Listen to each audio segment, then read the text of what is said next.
Se dio a conocer otro caso donde la autoridad se ve envuelta en diversas irregularidades.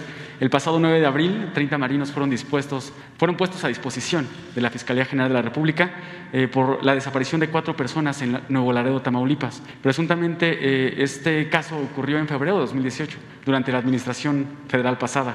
Ayer, un juez los vinculó a proceso a 6 de esos 30 marinos detenidos, pero todavía está pendiente el caso de otros marinos más por este mismo hecho. ¿De qué caso estamos hablando, señor presidente? ¿La desaparición forzada de qué personas? No está claro qué caso es por el cual se está procesando a estos elementos de la Secretaría de Marina. Si nos podría comentar los detalles de este caso. Es un hecho que te presenta en el gobierno anterior. Es una violación a los derechos humanos, eso es lo que sostienen las autoridades. Participan marinos, 30 marinos. La Fiscalía le dio seguimiento a este asunto y se dictaron órdenes de aprehensión.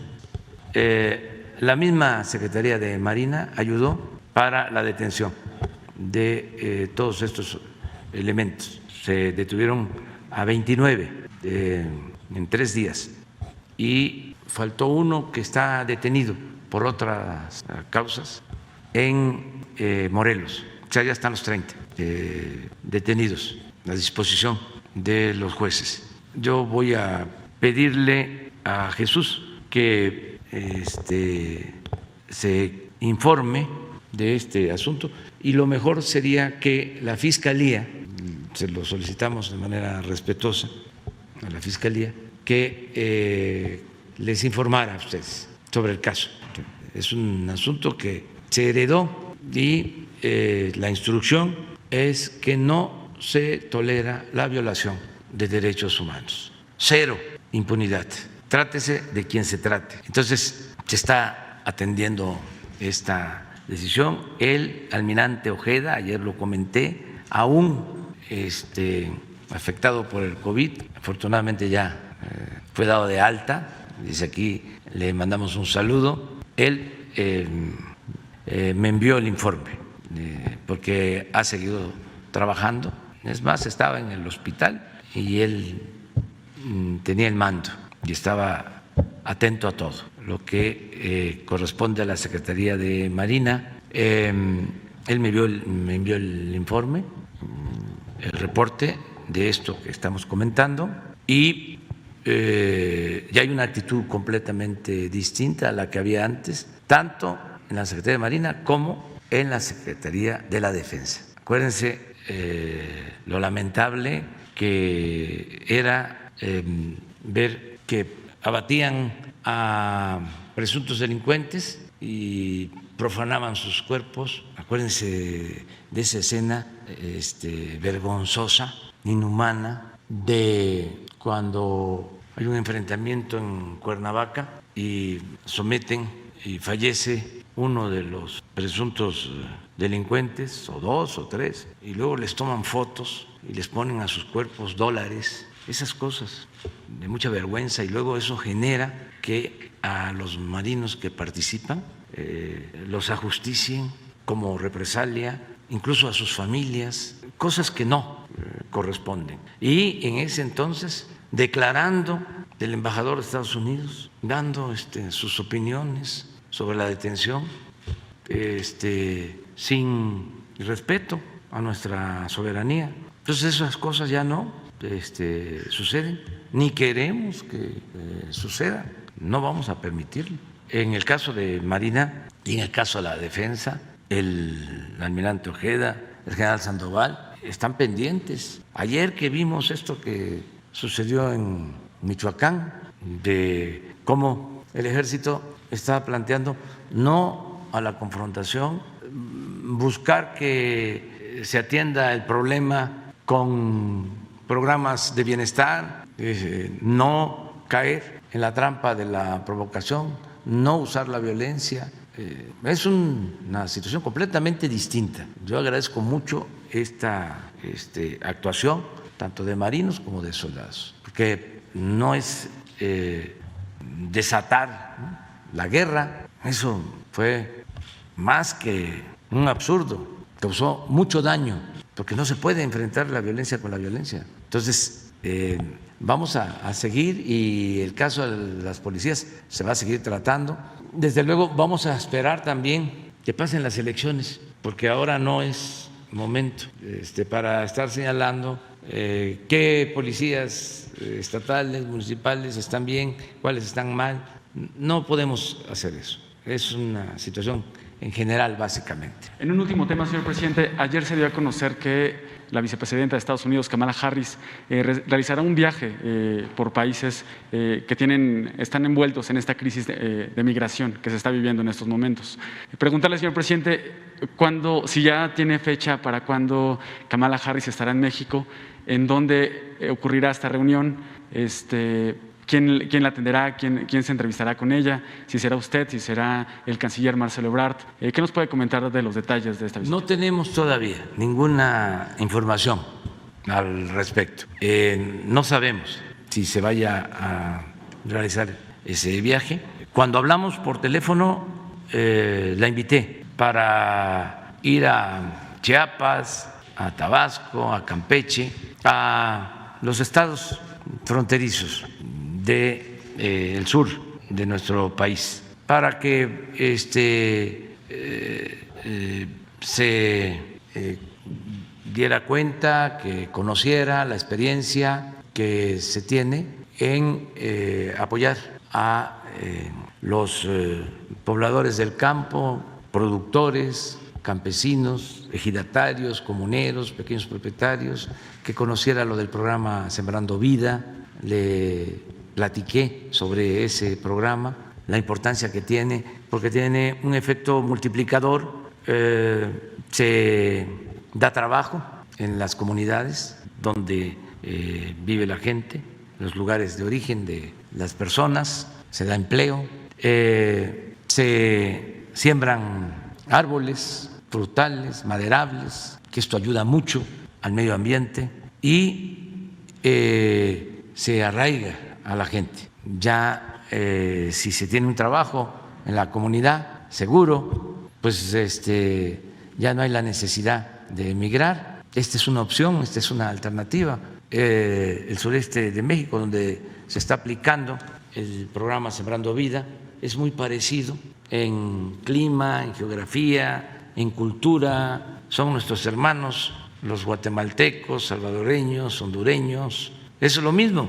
En el caso de Guatemala, pues nos divide el Usumacinta o toda la franja de Chiapas y de Tabasco. Entonces, ese programa podría aplicarse de inmediato, desde luego, respetando a las autoridades de los tres países, consultándolos, recogiendo sus puntos de vista, a los presidentes de El Salvador, de Honduras, de Guatemala, y tratar también el asunto de los niños, de las niñas. De eso hablamos por teléfono, y sí le invité, pero no sé si ya decidió hacer alguna visita a México. Ella será bienvenida a nuestro país, pero tiene que ver con su agenda y con la estrategia que están siguiendo, ¿no?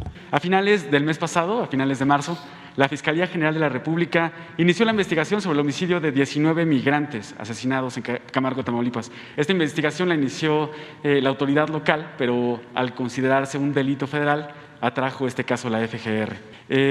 Estos delitos presuntamente se cometieron el 22 de enero y hay 12 policías detenidos acusados de abuso de autoridad y de homicidio.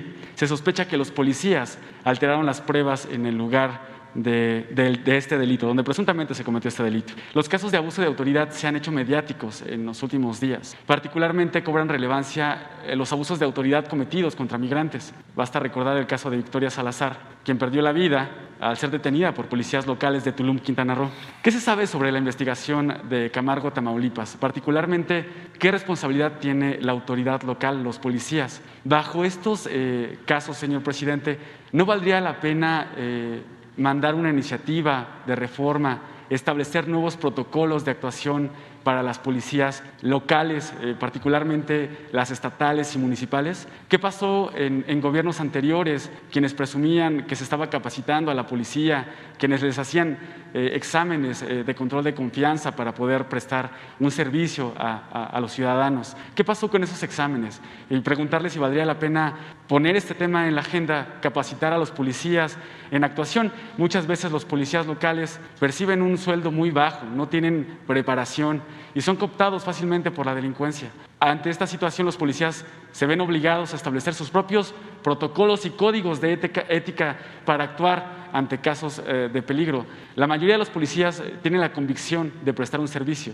pero se enfrentan a situaciones muy complicadas. También hay una situación, parte de la ciudadanía no respeta a la policía por esta situación que se ha presentado con los años. La pregunta, señor presidente, ¿valdría la pena mandar una reforma, establecer un programa de capacitación a los policías locales? ¿Qué nos puede comentar al respecto? Bueno, se debe de tomar en cuenta que se está avanzando bastante con la integración de la Guardia Nacional. Esto significó un paso adelante, porque había una desatención completa. El ciudadano estaba totalmente indefenso. Y es cosa de recordar que se contaba con 40,000 elementos de la Policía Federal y la mitad estaban en funciones administrativas y de la otra mitad realmente se contaba con 10,000 policías federales para todo el país, 10,000 para todo el país, sin formación, sin disciplina, con muchos vicios, sin cuarteles, un desorden completo. Entonces, al crearse la Guardia Nacional, pues se ha ido avanzando. Solo en elementos, ya hay 100,000 elementos de la Guardia Nacional. Ya se tienen 160 cuarteles terminados, equipos de protección, personal capacitado, profesional. La Guardia se ha ido construyendo con el apoyo de la Secretaría de la Defensa, de la Secretaría de Marina. Ya vamos avanzando. En el caso de los policías estatales y municipales, nosotros tenemos que actuar con respeto a las soberanías de los estados. Sin embargo, en lo que corresponde al presupuesto federal que se les transfiere, de acuerdo a lo que establece la legislación, hay un presupuesto que se transfiere para seguridad a los estados. Anteriormente, ese presupuesto se transfería sin ningún tipo de condición y se usaba para muchas cosas y no para garantizar la seguridad pública. Entonces ahora ya se hizo una reforma y hay una definición de cómo utilizar ese presupuesto y se incluye en ese presupuesto, en esa transferencia de recursos, el que se destinen apoyos a las policías municipales y estatales. Cuando nos toque informar sobre seguridad, le voy a pedir a la secretaria de Seguridad que les explique sobre esto, que fue una reforma importante, aceptada por todos los gobernadores, con ese propósito de que se mejoren las policías municipales, las policías estatales. Hay estados, en la actualidad, en donde son más los elementos de la Guardia Nacional que los policías estatales, porque no se le dio importancia, se abandonó. Hay otros estados en que son ejemplo por el número de elementos que tienen, por lo que le pagan a los policías, las prestaciones a los policías, por la disciplina y sobre todo por los resultados. Es decir, que no tienen violencia en esos estados. Entonces, sí es un tema importante. Yo he comentado en otras ocasiones, y lo voy a seguir haciendo, de que desgraciadamente suceden hechos lamentables y bochornosos, tristes, como lo que pasó en Tulum, esto que mencionas de los migrantes de Camargo, duele mucho. La diferencia, desde luego, deseamos que esto no pase y lo estamos atendiendo en los orígenes, atendiendo las causas, que no se siga descomponiendo la relación en lo social, que no siga habiendo desintegración de las familias, que no se abandonen a los jóvenes, que eso es muy importante, se haga a un lado el pensamiento individualista, materialista, el triunfar a toda costa, el querer tener dinero, el querer tener riquezas, el querer tener carros últimos modelos, el tener ropa de marca y las alhajas y todo ese estilo de vida, ¿no? Que se impuso durante mucho tiempo, el lujo barato, y que se fomenten los valores que tenemos los mexicanos en las familias, en los pueblos, la gran reserva de valores morales, culturales, espirituales, todo eso ayuda, la parte social, el que se atienda a los jóvenes, que tengan trabajo, que no sean enganchados para el crimen, para la delincuencia, todo eso que estamos haciendo, todo esto. No permitiendo la corrupción en las autoridades y una cosa importante también, no permitir la impunidad, que si se comete un delito de estos atroces, inhumanos o cualquier delito, haya castigo. O sea, en el caso de Tulum están detenidos los policías, en el caso de Camargo están detenidos los policías y vamos a pedir información de cómo van los casos. Asesinaron a los de la familia Miller, Levarón, la mayoría está en la cárcel de los que participaron y no termina todavía la investigación. O sea, que no se permita la impunidad, que se castigue y que no toleremos actos arbitrarios.